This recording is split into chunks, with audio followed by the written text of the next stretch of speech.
I actually think that the one thing that I do not believe that AI can replicate, I don't see it happening anytime soon, is taste. I think that already separates good marketers from great marketers. I think it already separates good CEOs from bad CEOs. And I think taste is something that is innate in some cases, learned in others. And there's just no replacement for someone having good taste. AI's impact on content, business, and strategy is disruptive. Join us as we interview industry thought leaders on how to adapt. This is the Markup AI podcast. Hello, everybody. Thank you so much for joining us on our next episode of the Markup AI podcast. I'm really excited because today we have an awesome guest in. We have Holly Enneking, the VP of Marketing here at Markup AI. Holly, thank you so much for joining us today. Thank you. I'm so excited to be here. I'm excited to have you. And we're going to be going through, well, as we were, developing this podcast, we were thinking what better way to share our thoughts and opinions on AI, the direction of artificial intelligence. We work in the space. We live and breathe this every day. So our very own team would be the best people to get these thought leadership advice pieces from. So I'm really excited to have you on. And I would love to go through a handful of quick questions with you. Yeah. The first one that we'd like to talk about when it comes to AI is, was there a moment that you had where you realized that AI was going to be a big deal? Do you like it's kind of like when everyone was laughing at Bitcoin and then all of a sudden it went up to 100 grand. Was there that moment where you went, "Oh wow, this is legit. I got to get in gear." Yeah. I think the moment for me, actually, as I'm thinking about it, is like really when the Google search AI overviews took off. That was really a moment for me, not of like using ChatGPT or Claude or, any of those LLMs like for my own use, but seeing the impact that AI was going to have on the ways that marketers are used to doing business. We as soon as that came out and started to immediately get some chatter around how it was taking away from website traffic and these sort of traditional methods of growth marketing and demand generation and content marketing, where marketers have put so much time and energy into driving people to their website, to suddenly just like in an instant have that overtaken by this pretty slick experience that is a great experience for the user, great experience for the researcher. I even had a text exchange with my mom the other day where she was like looking up something related to the Olympics, I think. And I was like, oh, great that you found that. She was like, AI found it for me. It's like, so for me, when that really came out and it was like, oh, wow, this is really like drastically changing the game of how I think about my job and how I'm thinking about what the metrics are that matter to me. And oh my gosh, I have to scramble and figure out what to do about this.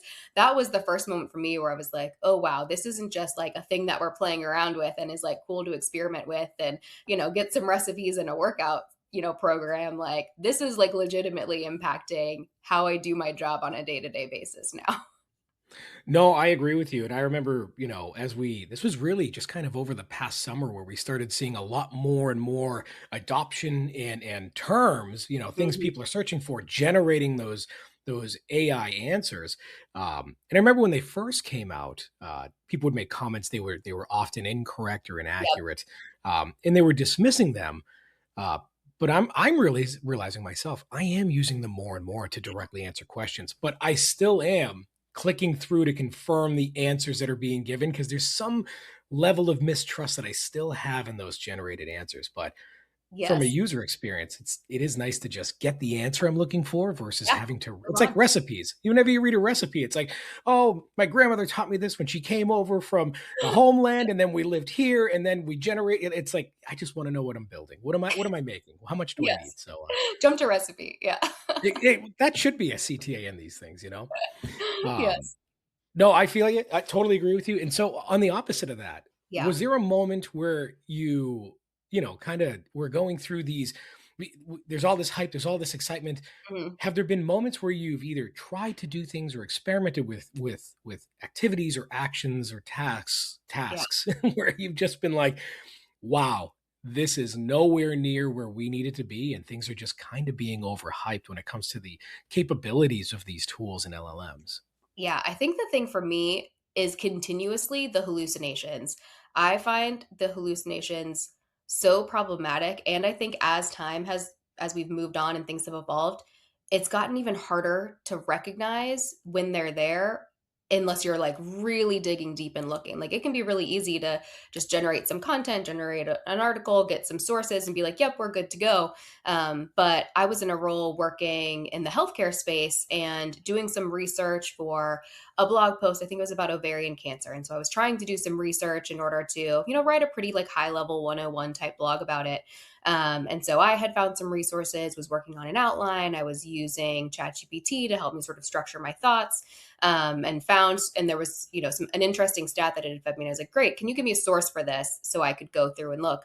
Every source it gave me was a broken link that went to either a website that didn't exist or an article that wasn't live, and it had attributed all of these in a way that like at first glance was like, oh great, I have these great resources and I'm good to go, without taking that second step of like, okay, let me like do a little more research and, make sure that these are accurate. If I hadn't taken that step, it would have had no no real backing. And that is something that's really scary to me, as far as like the hallucinations can get pretty sophisticated, and it's good at making up its own sources when it needs to and giving you just enough comfort to feel like you're good to go. So like that's the piece where I think, reinforcing either incorrect information or feeding you something that is, just what you want to hear, that's the places where I think it really falls down still. And, people have to really keep an eagle eye out for, is this right? Is this true? Is it something that, I want to trust and either assign my name to or my brand's name to, and lean in on, or like, what is my level of due diligence to make sure that this is 100% ready to go?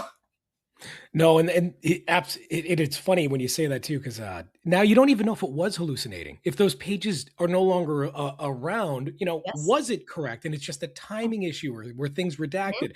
Now you don't even know if it's actually lying to you or not. Yes.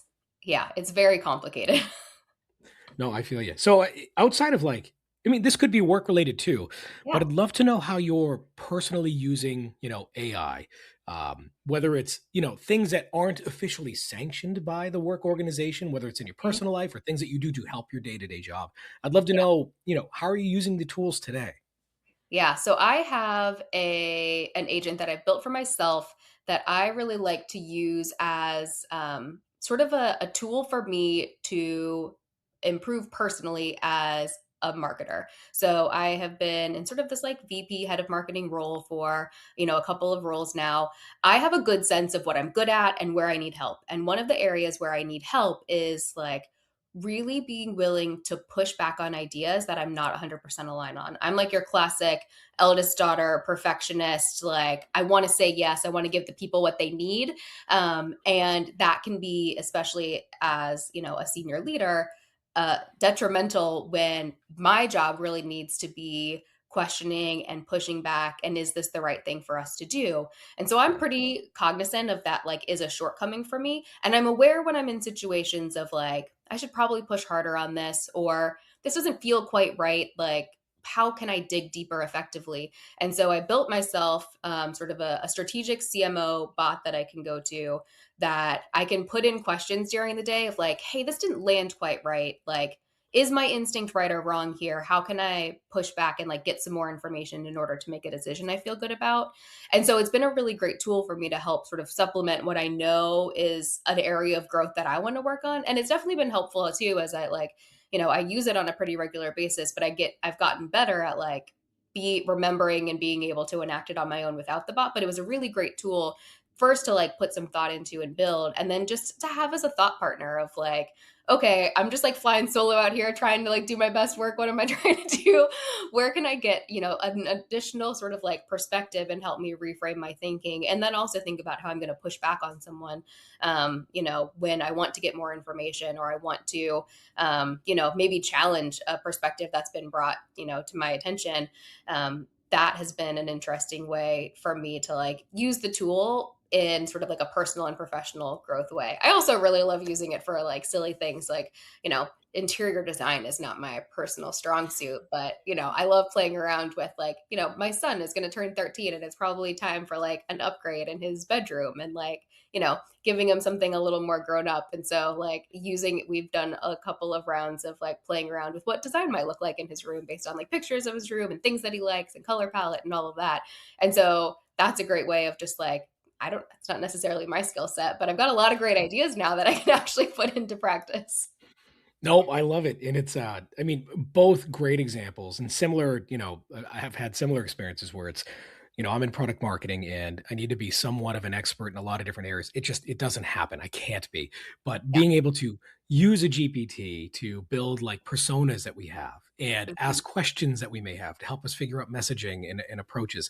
Um, Fully agree, and I love the approach, with that, and same with us, we've done our backyard, we've done a lot of, landscaping in the backyard just Yes. by taking photos of certain areas and, like, what if we do if we did, like, a patio here or a table here? Yes. Um, Absolute blast to put those together, and then you realize, like, "Wow, that is really out of budget," and then it gets depressing, but still, great inspirations and goals to put together. Yes, good vision board sort of activity. 100%. The next question I'd love to ask is, where would you say that the biggest opportunities for businesses are when they're deploying these AI technologies? I think the biggest opportunities is really around sort of the strategy of how they're being deployed. It can be pretty easy to go in and say, like, oh, we're going to use AI everywhere. And like, let's use as many tools as we can and try and automate as many processes and all of that. And what can happen very quickly is sort of losing who you are and what makes you unique, your own particular perspective in the market. What it is that makes you different, what it is that has built those relationships, with the clients that you have, the partners that you have. The bias towards trying to be AI in all places everywhere can be at the disservice of your brand, your voice, what makes you sort of special and stand out in your space. And so I think that's really where businesses have actually a lot of opportunity to think about, who are we? How do we want to stand out? And like, let's really have a line in the sand about what's true about us and what always needs to be the case, and where we want to put our stake in the ground. Like, in a world of sameness, the opportunity is really around like how you're choosing to stand out and what those moments are. And they can be through AI and finding ways of automation and personalization and, sort of unique experiences and touch points triggered off of, really niche sort of activity that someone has. And that can be really cool and, a really great engagement moment. But finding ways that are true to you and your brand and how you're thinking about that, I think is really where the opportunity lies, and starting to get creative. And I think that, especially where we are now in this like rapid evolution of AI, is that like the world is our oyster at the moment. There's so much greenfield, so much opportunity to figure out like where you can be unique, and being open to that is really where I think there's a real opportunity to sort of broadening the perspective from not just like we have to use AI, but how can we use AI to really amplify who we are and what's really great about us. That's where I think there's a lot of fun to be had in the world. Nope, I feel and actually what you mentioned kind of tease or tails into our next question, as you Yeah. talk about with all the sameness, how do we build more uniqueness? How do we stand out from the pack when it comes to what we're creating, how we're talking? And a lot of that comes down often to like personalization. Sometimes it's Mhm. not about having this set in stone, one opinion, one focus, one brand, one style. It's Mhm. adapting to different people that you serve. And so, as we look into this future where, AI is helping us scale and create content and experiences at an like unfathomable scale, how do you see this idea of this hyper personalization being maintained so that these experiences are at least staying within the guardrails or guidelines of what the business requires, that they are adapting so they're personalized for the consumer or the customer or the end user, but they still don't step outside of the requirements of the org when it comes to their style and brand and even compliance needs that they might have in the industries that they serve. Yeah, I think it's really about like pushing the envelope around what personalization is and means. Like, we went through our time of, personalization is just putting someone's first name in an email. Like, yep, that's great. That's table stakes. Like, that's no longer what personalization is considered.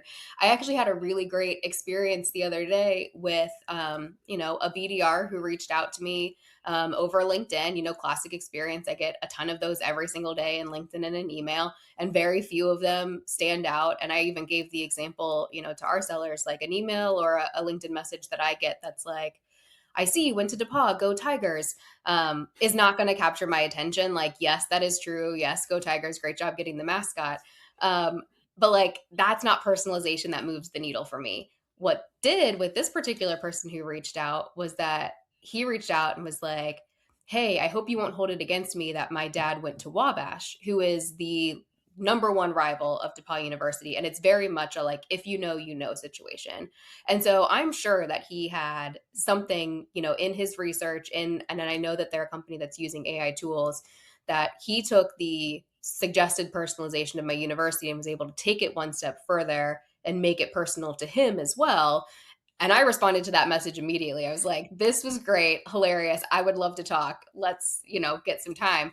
And it really stood out to me. And I thought it was a really smart way to like take that sort of normal, oh, we're going to reference the school you went to, and like, let's actually make a connection point with that, and being able to, I think, find ways and using tools to help, get a little more creative and like think outside the box a little bit about how we're making that personalization. And I think what's important too is this combination of like AI to help recognize those opportunities, but the human element of like someone coming in and saying, here's how I can take that one step further. Like those two things in tandem, I think made that experience really unique and well executed.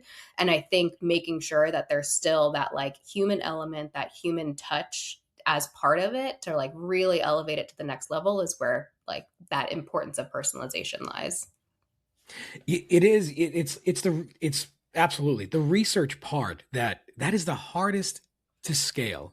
Having to go Yes. in and dig in and understand these things, and being able to help expedite that to Hmm. identify key things about a persona or a person specifically. Yeah. Absolutely should be hardest by these teams to go through and then find a way to make that personal human connection.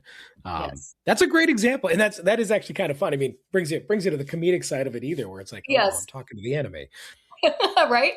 And it worked out great because my dad is also a graduate of Wabash College. So it's like, I can't hold it against him because, my dad is too. So. Oh man, so we're talking about the use of these tools for communication, for online, for experiences. Um, as we're looking into a future where we don't want to say humans are like less involved in these digital experiences. Agents are starting to become the dominating users in some examples. Like for example, if can I say example as many times in a sentence? Um, Maybe I want to order food. Instead of me physically using the app to order food, I'm just going to have an agent go do that. And that experience is just maintained for me. If I Mhm. need to book a flight, instead of me going through and doing all the pricing, maybe I have an agent that knows what I want to pay for a flight and will adjust and find the right flights in the seat that I prefer and the airline I prefer and book something for me. When we start having these digital experiences, you know, taken away from humans, I don't mean taken away, but Yep. a lot of businesses rely on those human eyeballs for ad revenue and for interactivity on their sites. Um, if someone started using a bot on our site and I started noticing that our bounce rates were astronomical or our time on pages was significantly dropping because the action to get the information is just done that much quicker. Mhm. Um, what do you think needs to happen as we see, or how do you see businesses needing to adapt in this digital world as it's being more and more used by AI and less used by humans? Yeah, I think the thing that stands out for me is that, especially in marketing, like we can't take any channel for granted. We have to be cognizant of all of our channels at all time and assume that at any moment any of them could go away from us and that we'll have to figure out how to adjust. I think about it a lot from the perspective of, what marketing has gone through in the last decade, say, from moving from, a pretty consistent, especially in the tech space, like gated content. We're always trying to capture emails, we're always trying to capture leads, and the user interaction really changed. They didn't want that experience. They just wanted to get the content that they needed. We were moving to a place where people needed, multiple touches. They were doing a lot of independent research and reading before they got to a place where they were ready to buy. And that email capture was going to be a real turnoff. And so there was this shift to really like, okay, we're ungating content. We're just going to put all the content out there. It's going to drive us from an SEO perspective. People are going to have access to, the information that they need. We're going to demonstrate our expertise and credibility. That's going to be, the thing that leads them to being ready to reach out and move them down the funnel for us. And now we're at this inflection point where we have, we're requiring even more touch points. There's even more capacity for research to be done independently on one zone. And we aren't guaranteed that we're going to get that like brand awareness because they happen to see our ad on a website. Like, if I'm hoping that they're going to see my ads on, New York Times website reading articles, they probably are getting a digest to their email and not, they're getting just the highlights they want. And they're not going to that website anymore. So I can't count on that channel. How else can I diversify and find some other ways and get creative with some other opportunities? And I think what's great is that, we've got a lot of scrappy entrepreneurs out there who are, finding other ways to get in front of the audiences that we want to capture and being open to rethinking what that looks like, I think is, sort of like the next frontier of what's going to be happening in marketing. I also think that it really puts an onus on brands to make those in person experiences as high touch and magical as we possibly can, because those are our opportunities to really capture attention. So if I'm not going to get some of that brand awareness because they've, used an agent to go and book them a flight or order them some food, and I want them to be thinking about my restaurant or my sort of travel related brand instead, how else can I find ways to get in front of them? I don't know what the answer is to that right now, but I think that's Yeah. what, brands need to be thinking about is if these channels that I'm used to are going to go away tomorrow, what are the channels that I'm going to start figuring out and playing into next? And start rethinking what those demand gen strategies. And I think we're going to see a lot of reshuffling across a lot of industries of what that Yeah. looks like because there is a lot that is undefined, and the behaviors of consumers are changing so rapidly. And it's just compounding. And what used to be like, sort of a year over year change is practically a month over month change at this Yeah. point. Like what was true in January is not true in February and won't be true in March. And so that really keeps all of us on our toes around like, what is next? What else are we going to try? Where are we going to, maybe place some small bets in order to try some things or place some big bets maybe. But that's where I think brands need to get creative and leadership needs to get creative about like letting go of some of the standard practices that are just not going to carry us forward into the future anymore. No, but I agree. It reminds me of and you kind of mentioned this. You mentioned it earlier. Providing value, right? It Hmm. all comes down to providing value. The ideas of ungating the content, give people the information, become that source of truth for them to build that trust. It's really that has actually been the way it started. And then as Hmm. we got into like SEO, it was like, how do we game the system to land in search? And Yeah. now it feels like we're kind of tearing or, coming back to uh, the games aren't working like they used to. Hmm. We need to just be the honest, truth, and likable group that we want to Yes. be and share valuable information for folks. Hmm.